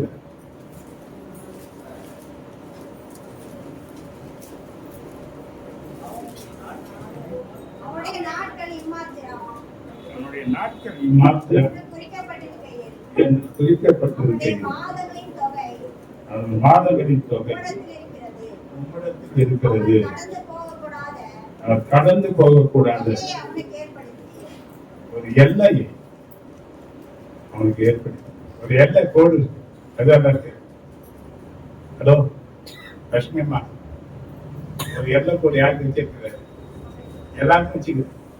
எனக்கு ஒரு எல்லை கோடு இருக்கு, ஒவ்வொருத்தருக்கும் ஒரு எல்லை கோடு இருக்கு. எதுவெல்லாம் வரலாம், 1000 பிரச்சனை வரலாம். வியாதி வரலாம், பலவீனம் வரலாம், வறுமை வரலாம், தத்திரம் வரலாம், விரோதிகள் எழும்பலாம், பல பிரச்சனைகள் வரலாம். ஆனா எது வந்த போதிலும் என் எல்லை கோடு வரலாம், நான் ஓடி என் ஓட்டத்தை முடிக்கிறேன். இதைதான் சொல்றான் 2 தீமோத்தேயு 4:7 பவுல். நல்ல போராட்டத்தை போராடின, ஓட்டத்தை முடித்த, விசுவாசத்தை காத்துக்கொண்ட, இது முதல் எனக்கு ஜீவகிரீடம் வைக்கப்பட்டிருக்கு. ஹல்லேலூயா. அப்ப வாழ்க்கை ஒரு போராட்ட களமா தான் இருக்கு. இந்த போராட்ட காலத்துல ஜெயம் தருவதற்கு, பயம் நீக்கி வாழ்கிறதற்கு, எல்லா நிலையிலும் துணைந்திருப்பதற்கு பரலோகத்தின் தேவனாகிய கர்த்தர் பூமியில இயேசு என்ற மனுஷராக உனக்காக எனக்காக பிறந்தார் என்பதுதான் இந்த கிறிஸ்துவத்தின் நற்சி. 3 காரியம் பேசி இருக்கிறேன், எனக்கு நேரம் இல்லை. கர்த்தர் இன்னொரு முறை பேசுறதுக்கு எனக்கு சந்தர்ப்பம் கொடுப்பார். ஆனால் இந்த செய்தியை நான் பேசுவேன். முதல் காரியம் சொன்னேன், நம்மளை ரட்சிக்கிறதுக்கு பாவத்திலிருந்து, சத்துருக்களிலிருந்து, வியாதிகளிலிருந்து கர்த்தர் நம்மளை ரட்சிக்க வந்தார். வியாதிகள், வறுமைகள், தரித்திரம் எல்லா பிடியிலிருந்து நம்மளை விடுவிக்கிறதுக்காக, ரட்சிக்கிறதுக்காக தேவன் வந்தார். ஏன்னா அவர் ஐஸ்வர்ய சம்பந்தன். அவர் யாரு? எல்லாத்தையும் உருவாக்குனவர். அப்படி உருவாக்குன அந்த தெய்வம் உன்னையும் என்னையும் ஆசீர்வதிக்கிறதுக்கு ரோமர் 8:32 சொல்லப்பட்டிருக்கு, தம் சொந்த குமாரன் என்று பாராமல் நாம் எல்லாருக்காகவும் அவரை ஒப்பு கொடுத்தவர். அவரோடு கூட மற்ற எல்லாவற்றையும் நமக்கு அருளாது இருக்கிறது எப்படி என்ற ஒரு கேள்விக்குறியோடு கூட வைத்தார். அந்த தேவனை நமக்கு தந்தார், இயேசு கிறிஸ்துவையே. அவருக்காக எல்லாம் உண்டாக்கப்பட்டது. அப்ப மற்ற எல்லாவற்றையும் நமக்கு தராமல் இருக்கிறது எப்படின்ற ஒரு கேள்வி இருக்கு. அப்ப இன்னைக்கு விசுவாசத்தினால எல்லாவற்றையும் பெற்றுக்கொள்வதற்காக நீ அவருடைய பிள்ளையாக தெரிந்து கொள்ளப்பட்டிருக்கிறார். அப்ப ஒரு கிறிஸ்துவ பிள்ளை தரித்திரத்திலே வாழ வேண்டிய அவசியம் இல்ல, வியாதியிலே இருக்க வேண்டிய அவசியம் இல்லை, கடன்காரனாகவே வாழ வேண்டிய அவசியம் இல்லை. பல நிலைகளில வாழ்வான் சாவான் வாழ பிறந்தவங்க நாம யாருங்க? நீ சாத நினைச்சினா பிசாசுக்கு நீ சத்துண ஊற்றாம கர்த்தவனை தெரிந்து வச்சிருக்கிற. அடிக்கடி நான் நினைக்கிற ஒரு காரியம், நான் ஆண்டவர்கிட்ட அந்த புதுசுல கேட்டேன், பாட்டு மொத்தம் பாடும், என்னை விட எத்தனை பேர் தகுதியாக இருந்தோம். எத்தனை பேரு நல்லவங்க இல்லையா? அவங்களோட ரொம்ப நல்லவங்க நாம. மோசமானவங்க, புறக்கணிக்கப்பட்டவங்க, தள்ளப்பட்டவங்க, எல்லா ஜனங்களாலும் ஓர ஒதுக்கப்பட்டவங்க. அப்ப நம்மளை தேடி வந்து இந்த அளவுக்கு நிக்க வைக்க தெய்வம் இனிமேல் நடத்து வர மாட்டாராங்க, நடத்து வராங்க மாட்டாங்க சொல்லுங்க. ஏன் இப்ப நடத்துறேன்னா அன்னைக்கு அவரை சார்ந்தே இருந்தோம், இன்னைக்கு அவரை விட்டு கொஞ்சம் தூரமா. யாருக்கு இது? அவருடைய சாரம் தாங்க உனக்கு கனி உண்டாக்குறான். கவனிச்சு பாருங்க, குடியில எந்த மேஜிக்கும் கிடையாது, செடியில தான் இருக்குது மேஜிக்கு. செடியில கொடி இருந்தாதான் திராட்சை கனி கொடுக்க முடியும். அப்ப கொடிக்கும் செடிக்கும் அந்த கமெண்ட் இல்லைன்னா அந்த கொடி காய்ப்பு அது எதுக்குமே பிரயோஜனப்படாது. அப்ப அது பிரயோஜனம் உள்ளதா இருக்கணும், மற்றவங்களை மகிழ்விக்கணும், மற்றவங்க பசிய ஆக்கணும், மற்றவங்களுக்கு ஆசீர்வாதமா இருக்கணும்னா அது தங்கிட்ட ஒண்ணுமே இல்லை, அது செடியில தான் இருக்கு. செடி இயேசுதான். இயேசுவோடு கூட எந்த அளவுக்கு நீ இணைஞ்சு இருக்கிறியோ அந்த அளவுக்கு கத்துரு. என்னன்னா பழைய காலத்துல பாக்கலாம், தேவ சமூகத்துல யாரும் போக முடியாது. தேவ சமூகத்துல இன்னைக்கு நல்லா கவனிச்சு பாருங்க, ஒரு ரகசியத்தை நான் திருப்பி சொல்றேன். இன்னைக்கு மற்ற கோயில் எல்லாம் பெரிய அடிக்கிறாங்களா, எதுக்கு? ஒரு கற்பூரமும் மெழுகுவத்தி ஏதோ ஒரு காலி வெளிச்சத்தை காட்டுறாங்க, எதுக்கு? ஏன் மணி அடிக்கிறாங்க? இதனுடைய ரகசியம் தான் என்ன? வேதத்துல சொல்லப்பட்டிருக்கு, மகா பரிசுத்த ஸ்தலத்துல அடிக்கடி யாரும் போக கூடாது. பிரதான ஆசாரியர் யாரு? நம்ம பாஷையில பார்த்தா பூசாரி. யாருதான்? தேவனுக்கு சேவை செய்யறவர். வருஷத்துக்கு ஒரு வாட்டி தான் போகணும். அது எப்படி போகணும்னா ஜனங்களுக்காக பாவ நிவர்த்தி செய்யறது ஒரு ரத்தம், ஒரு பலி. தன்னுடைய பாவத்தை நீக்கி சுத்திகரித்து ஒரு பலி. 2 கையில 2 ரத்தத்தை கையில ஏந்தி எங்க போனோம்? மகாபரிசுத்த தலத்துல எந்த வெளிச்சமும் கிடையாது, தேவ பிரசன்னம் தான் வெளிச்சம். அப்போ இவன் போனவன் திரும்பி வரானா இல்லையான்னு ஜனங்களுக்கு தெரியாது, யாராவது உள்ள போக முடியாது. அவன் நடக்கிறானா இல்லையான்னு பாத்தீங்கன்னா, பழைய ஏற்பாட்டை பாத்தீங்கன்னா அந்த ஆசாரிய டிரெஸ்ல ஒரு மாதுளம் பழமும் ஒரு மணியும் அதை தைச்சு வச்சிருந்தாங்க. இவன் நடக்கும் போது யானை வந்தா மணிவாசம் முன்ன வரன்ற மாதிரி இவங்க நடந்தாங்க கிணி கிணி கிணி கிணி கிணி கிணி அசையும் போதெல்லாம் ஒரு சத்தம் கேட்கும். சத்தம் கேட்க கேட்க கேட்க கேட்க இவர் உயிரோடு இருக்கிறான்னு அர்த்தம். சத்தமே இல்லைன்னா இவர் செத்து போனார்னா என்ன? எதுக்கு மணி? எத்தனை பேர் தெரியுது? எத்தனை பேர் தெரியுது? அப்போ பழைய ஏற்பாடுல தேவ சமூகத்துல யாரும் போக முடியாது. அன்னைக்கு யாரோ ஒருத்தர் போனாங்க, அவன் சொன்னதெல்லாம் கேட்டான். ஆனா இயேசு கிறிஸ்து அந்த தடையா இருந்த திரைச்சீலைய தன்னுடைய மரணத்தினால கிழிச்சு இன்னைக்கு எல்லாரும் பிள்ளைகளாக அந்த அதிகாரத்தை கொடுத்து தன்னுடைய சமூகத்துல நிற்கிறதுக்கு ஒரு கிருபையை பாராட்டினார். இன்னைக்கு பிள்ளைகளுக்கு அதிகாரத்தை கொடுத்து இன்னைக்கு அப்பா பிதாவே என்று கூப்பிடுகிற ஒரு ஆசீர்வாதத்தை தேவன் நமக்கு தந்திருக்கிறார். அல்லேலூயா, அல்லேலூயா. இப்படியாப்பட்ட பாக்கியத்தை பெற்றுக் கொடுப்பதற்காக இயேசு என்ன பண்ணாரு? பிரபலத்துல வந்தாரு. நான் இதோட ஒரு விஷயத்தை முடிச்சுக்கிறேன்.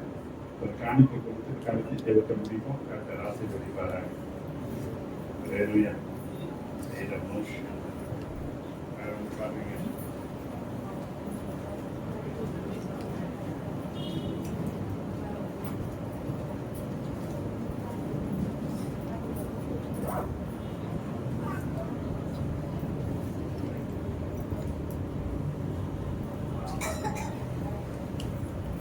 Thank you, Lord.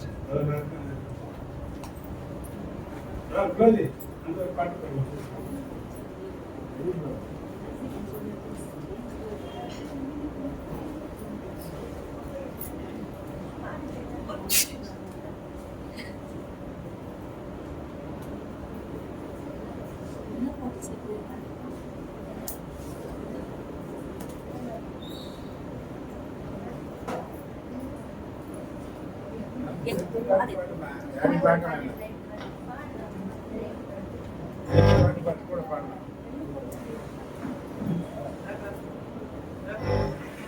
ஜெயம் கொடுக்கும் தேவனுக்கு கோடி கோடி ஸ்தோத்திரம். வாழ்வளிக்கும் இயேசு ராஜாவுக்கு வாழ்நாளெல்லாம் ஸ்தோத்திரம். ஜெயம் கொடுக்கும் தேவனுக்கு கோடி கோடி ஸ்தோத்திரம். வாழ்வளிக்கும் இயேசு ராஜாவுக்கு வாழ்நாளெல்லாம் ஸ்தோத்திரம். அல்லேலூயா, அல்லேலூயா பாடுவே, ஆனந்த துணியா உயர்த்துவே. அல்லேலூயா, அல்லேலூயா பாடுவே, ஆனந்த துணியா உயர்த்துவே. ஜெயம் கொடுக்கும் தேவனுக்கு கோடி கோடி ஸ்தோத்திரம். வாழ்வளிக்கும் இயேசு ராஜாவுக்கு வாழ்நாளெல்லாம் ஸ்தோத்திரம். நீதியை கரத்தினார் தாங்கியே நடத்துவார். நீதியை கரத்தினார் தாங்கியே நடத்துவார். கர்த்தரே என்பவர் எதற்குமே அஞ்சிடே. கர்த்தரே என்பவர் எதற்குமே அஞ்சிடே. ஜெயம் கொடுக்கும் தேவனுக்கு கோடி கோடி ஸ்தோத்திரம். வாழ்வளிக்கும் இயேசு ராஜாவுக்கு வாழ்நாளெல்லாம் ஸ்தோத்திரம்.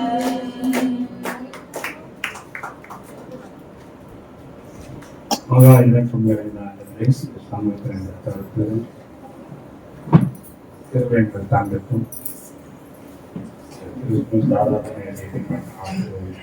உற்சாகமாய் காணிக்கை கொடுத்திருக்கிறாங்க. உற்சாகமாய் கொடுக்கல் உள்ளத்திற்காக பிரியமாய் இருக்கிறார் என்பதை இங்கே பெரியத்தின்படி இவர்களை ஆசீர்வாதம். இவர்கள் தொழில் பெருகட்டும், வருமானங்கள் பெருகட்டும், எழுதிகள் விரிவடையும், மேன்மையின் கனமும் உண்டாகட்டும்.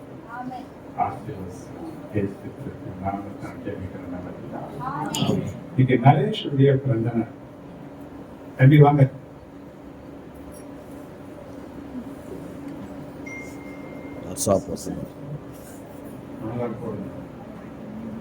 கைகளை உயர்த்தி இந்த கவனிங்க, உங்க பிள்ளை, உங்க சகோதரர் எவ்வளவு மனமாற உங்களால வாழ்த்த முடியுமோ ஆமென். கவனிங்க. ஆனா ஆண்டவர் சார் நம்ம யார் ஆசீர்வதிக்கிறாங்களோ அவங்க நான் ஆசீர்வதிக்கணும்னு சொல்லி கவனிங்க. இந்த ரெண்டு காரியங்கள், நீ கொடுக்கிற ஆசீர்வாதம், அந்த ஆசீர்வாதம் தேவனாலே உனக்கு திருப்பி கிடைக்கும். ஆமென். எத்தனை பேர் ஆசீர்வாதம் வேணும்னு நினைக்கிறேன்? அப்ப ஆசீர்வதிக்கிறவங்களுக்கு ஆசீர்வாதம். இந்த மகனை வாயை திறந்து அந்த ஒரு பூமையா மட்டும் இருக்காது. இந்த வாயை திறந்து சொல்ற ஒவ்வொரு வார்த்தையும் தேவன் கேட்கிறது. அல்லேலூயா. மகனை ஆசீர்வதிக்கிறானா? The name of the Jesus, இயேசு கிறிஸ்துவின் இணையற்ற நாமத்தினாலே ஆமென். இந்த மகன் நரேஷுக்காக நாங்கள் நன்றியை கொடுத்திருக்கிறோம். ஒரு புதிய வருஷத்தை அந்த நாளில அந்த மகனுக்கு நீ தந்த சிறுமைக்காக நன்றி. நன்மையின் சிறுமை இந்த மகளுடைய வாழ்க்கையில் இருக்கிறது. சங்கீதம் 90:15 சொல்லப்பட்டபடி சிறுமைப்பட்ட நாட்களுக்கும் துன்பத்தை கண்ட வருஷங்களுக்கும் சரியா இந்த வருஷம் மகிழ்ச்சியின் ஆண்டாக இருக்கிறது.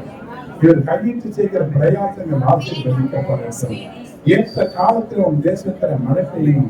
நீ கையிட்டு செய்கிற உன் பிரயாசங்கள் தான் கர்த்தர் உனக்கு ஆசீர்வாதத்தை கட்டளையிடுவார் என்றும், அநேக ஜாதிகளுக்கு நீ கடன் கொடுப்பாய், நீயோ கடன் வாங்காது இருப்பாய் என்ற வாக்கு நிறைவேறும். கோவையிலும் வருகையிலும் ஆசீர்வதிக்கப்பட்டிருக்கட்டும்.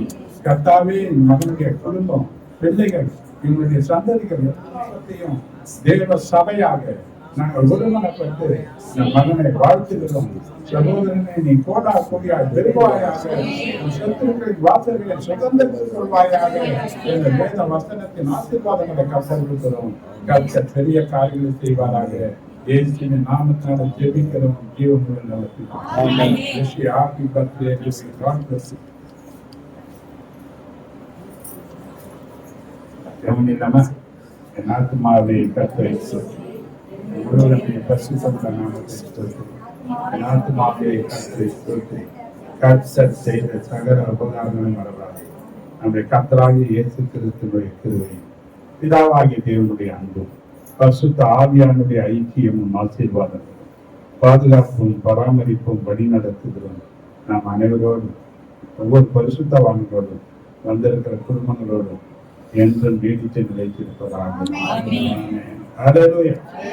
God bless you. கர்த்தர் உங்களை ஆசீர்வதிப்பாராக. இயேசு கிறிஸ்துவின் ஆசீர்வாதம் மேல தங்கியிருப்பதாக வாழ்த்திக் கொண்டு